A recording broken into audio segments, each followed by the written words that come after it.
The once vibrant countenance of young James Bulger, frozen in a haunting stillness, bore silent testament to the profound sorrow that enveloped the souls of countless witnesses.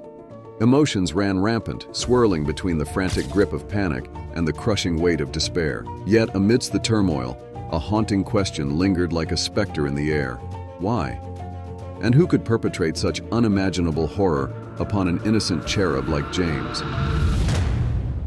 In Kirkby, Merseyside, England, where even the golden rays of sunlight seemed to hang heavy with grief over the untimely departure of a tender soul, the tragedy unfolded. Born on March 16, 1990, James entered the world cradled in the pure innocence of childhood, but fate had other plans. On February 12, 1993, James never returned from what should have been a carefree outing with his mother at the New Strand shopping center in Bootle. Louise's life was anything but easy. She juggled work and personal responsibilities, always striving to secure a stable income to ensure a better future for children. Despite the hard, Louise remained resilient and continually exerted effort, hoping to overcome all obstacles to provide a peaceful and happy life for her small. Throughout her parenting journey, Louise learned to balance the material and emotional needs of her children, a task far from simple, especially when managing everything alone. Her perseverance and never spirit became an inspiration to those around her and demonstrated that regardless of circumstances, love and steadfastness can create miracles. Security camera footage, a haunting chronicle of that fateful day, captured the chilling presence of Thompson and Venables as they prowled the corridors with predatory intent. Their gaze, cold and calculating, swept over the innocent faces of children, selecting their unwitting prey. These boys, known for their truancy from the local primary school, roamed the streets with impunity, their deviant tendencies lurking beneath a veneer of youthful innocence. Thompson and Venables' pockets laden with stolen goods ranging from Humbrol model paint jars to sweets, batteries, and troll dolls. They prowled the aisles of the shopping center with a sense of illicit thrill. Their eyes darted furtively, seeking something in the shadows. With hearts hardened by malicious intent, one of the teens confessed to harboring a dark desire, the abduction of a child. Their initial target was a 3-year-old girl walking with her 2-year-old brother, but they failed to lure the children away from their mother. Then, like predators lying in wait for the perfect moment to strike, Thompson and Venables spied their unsuspecting prey, young James Bulger. As fate would have it, the boy innocently stepped out of the shop door, his mother's attention momentarily diverted by the mundane tasks of daily life. With calculated precision, the two teens closed in, taking James's hand in theirs.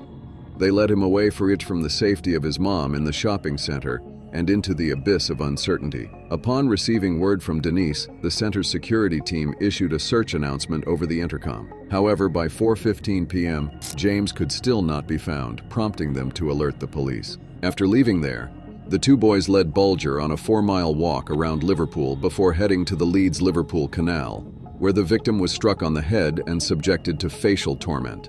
Along the journey, the two assailants tossed the boy into the canal as if it were a game to them.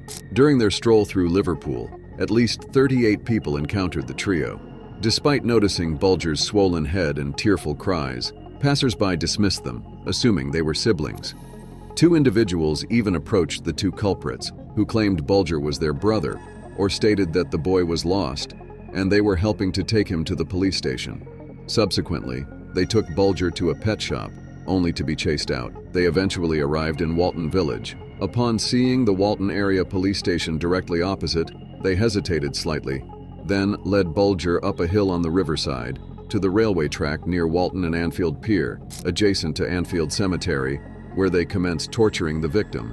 2 days later, James's mutilated body was discovered by a group of children on the railway tracks in Walton, Liverpool, over 4 kilometers from the shopping center. Forensic pathologist Alan Williams revealed that James had endured a total of 42 wounds, including 10 skull fractures, with the fatal blow undetermined. Medical examiners determined that the boy had lost his life prior to being struck by the train. Despite the abduction being captured on camera, authorities had very few leads. Initially, the police speculated that the two suspects were 13 or 14 years old due to the difficulty of determining age from low-resolution camera footage. The investigation saw a breakthrough when a woman recognized Jon Venables, the one seen holding James's hand, from clearer images broadcasted on national television. She recalled John skipping school to play with his close friend named Robert Thompson in the Bootle area that day and promptly reported it to the police. Less than a week after the murder, on February 18, 1993, Robert and John were arrested. Said that the two of you were in the Strand and that you saw the little boy. We never. Yeah, we was, but we never saw any kids there. We never robbed any kids. Initially, the two boys denied harming James, crying and claiming he hadn't done anything. Forensic evidence confirmed that both had blue paint stains on their clothing, matching the type of paint found on James's body. Blood was found on both their shoes. DNA from the bloodstain on Robert's shoe matched James's DNA. A bruise on James's right temple matched the upper part of Robert's shoe. Robert was also alleged to have asked the police if the 2-year-old boy had been taken to the hospital to help the child come back to life or not. In the chilling courtroom confession, one of the two perpetrators revealed the harrowing extent of the physical torment they inflicted upon their innocent victim. Every grim detail aligned seamlessly with the meticulous investigation conducted by law enforcement. The repercussions of such brutality on a child are indescribable, leaving one speechless. At the scene of the crime, they callously poured Humbrol paint into young Bulger's left eye.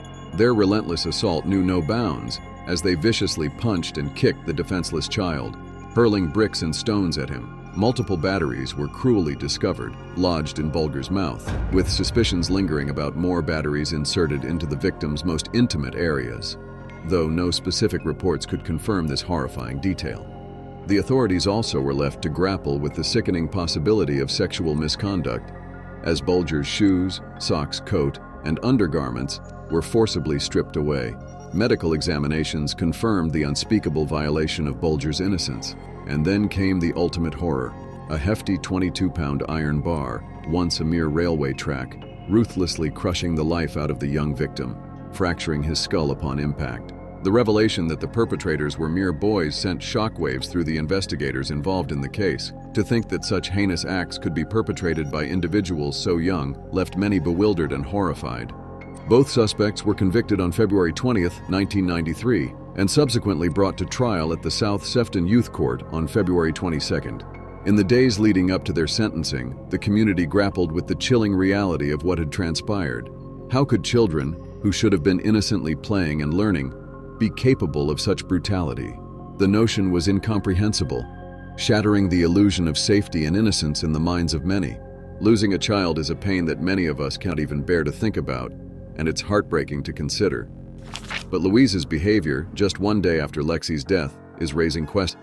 She was using the dating app Meet Me and accepted 41 friend requests. Louise's actions seemed to be in stark contrast to the grief one might expect after such a... Yet even as the legal proceedings unfolded, questions lingered in the minds of both the public and law enforcement alike. How could two young boys become so depraved? What led them down this dark path?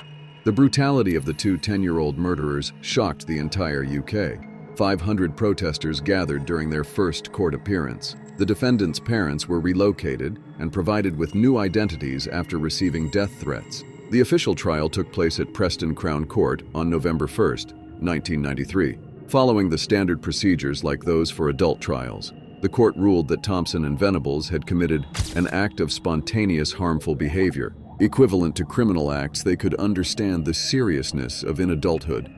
Child psychologist Eileen Vizard, who directly confronted Thompson in court, was asked if they could discern right from wrong when kidnapping a child from its mother and causing harm to it. He responded that if the issue were based on the balance of probabilities, he believed he could answer with certainty. Thompson and Venables remained silent throughout the trial, and the trial content relied heavily on the 20-hour-long tape recordings of police interrogations played in court. Thompson was deemed the mastermind behind the abduction, although Venables was the one who suggested bringing Bulger to the railway area. Venables later recounted that Bulger seemed to like him, holding his hand and easily letting him lead him around until his death. So we walked up to him and we were walking around with him and I took his hand. The confrontation trial was also supplemented with a wealth of evidence, including 27 bricks, blood-stained stones, Bulger's underwear, and a large iron rod identified as part of a railway track. The forensic pathologists took a staggering 33 minutes to outline the injuries on Bulger's body, with his lower limbs suffering particularly severe damage, especially from the hips down, where clothing had been forcibly stripped away. Multiple skull injuries, including brain hemorrhages, were also identified, indicating the severity of the case. Two 11-year-old boys, innocent in appearance but harboring darkness within, stood accused on November 24, 1993. They were branded as the youngest murderers of the 20th century. Judge Justice Moreland, with a voice dripping with condemnation, deemed Thompson and Venables guilty of acts unparalleled evil and barbarity. Their conduct was both cunning and very wicked. With the authority vested in him by the Queen, Moreland sentenced them to detention very, very many years to come, with a minimum term of 8 years.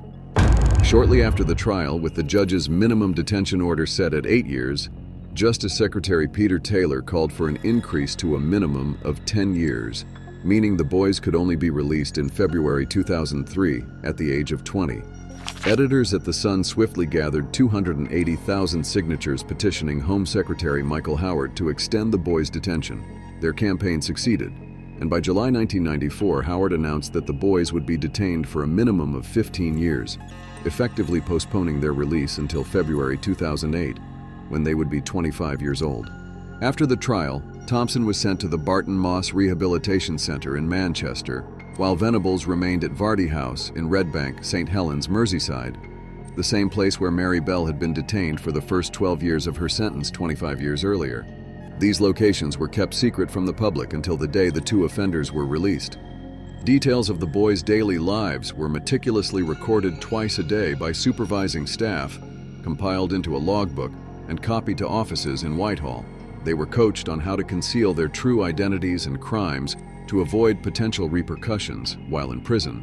Venables' parents visited Redbank regularly, while Thompson's mother visited Barton Moss every 3 days. Before the tragic murder of James Bulger, the lives of Robert Thompson and Jon Venables were woven with threads of sorrow and adversity. These two young boys bore the weight of heart-wrenching challenges stemming from both their familial circumstances and the society that surrounded them. Robert Thompson, born in the August of 1982, emerged as the fifth child in a bustling household teeming with 7 siblings. But within the walls of his family's abode, shadows loomed large. His father's abandonment shattered the fragile semblance of familial security, leaving his mother to shoulder the arduous burden of single parenthood. The absence of paternal guidance carved wounds within Robert's spirit, wounds that echoed with the pain of forsaken innocence. Despite his gentle demeanor, veiled behind a facade of timidity, there existed inklings of turmoil, subtle whispers of unrest that punctuated his days with unease. And then there was Jon Venables, a soul born of the same August sky in the same tumultuous year of 1982. His family's story bore resemblance to a fractured tapestry, woven from the threads of parental separation. The dissolution of his parents' union cast ripples of uncertainty across the fabric of his existence, as his mother, a stern figure, navigated the tumult of single parenthood. From tender years, Jon found himself ensnared within the thorny thickets of familial strife, grappling with burdens far beyond his tender years. The weight of expectations and the sting of disappointment bore down upon his young shoulders, leaving scars that marred the innocence of his youth. Amidst the tumult of their upbringing, Thompson and Venables traversed a landscape fraught with instability and sorrow. The tendrils of familial discord intertwined with the harsh realities of societal neglect, shaping the contours of their fragile psyches. Oh, how the echoes of their pain reverberated through the chambers of their souls, casting shadows upon the innocence of their childhood. Status updates on Facebook from Louise's mother, Sharon, indicated that their relationship was now incredibly strained and had turned violent. On March 11, 2018, Sharon posted the following. However, their family's life was permanently disrupted after the heartbreaking death of James. Following the incident, Denise Bulger's life also became extremely challenging. Despite enduring numerous hardships, Denise Bulger continued to work to honor James and contribute to others through charitable activities and community work. Her life is a journey filled with emotions and determination, not only to remember her son but also to fight against injustice and ensure that those who commit such heinous crimes cannot repeat their actions. After being released in March 2002, Venables embarked on a tumultuous life and continued to encounter numerous challenges during the process of reintegrating into society. After being rearrested on June 24, 2010, Venables likely endured a period of psychological hardship. Venables participated in programs and therapies aimed at reintegrating him into society and providing treatment in an effort to improve his mental and social well-being. However, information about these efforts may have been kept confidential to protect his privacy and avoid unwanted attention. Robert Thompson's life has also been significantly influenced by the legal system in the community, becoming the subject of widespread attention and debate about juvenile crime and the criminal justice system. Thompson's life after arrest is a sensitive and private topic, and information about it is often not publicly disclosed. This helps protect his privacy and allows him the opportunity to reintegrate into society without being subjected to unwanted attention.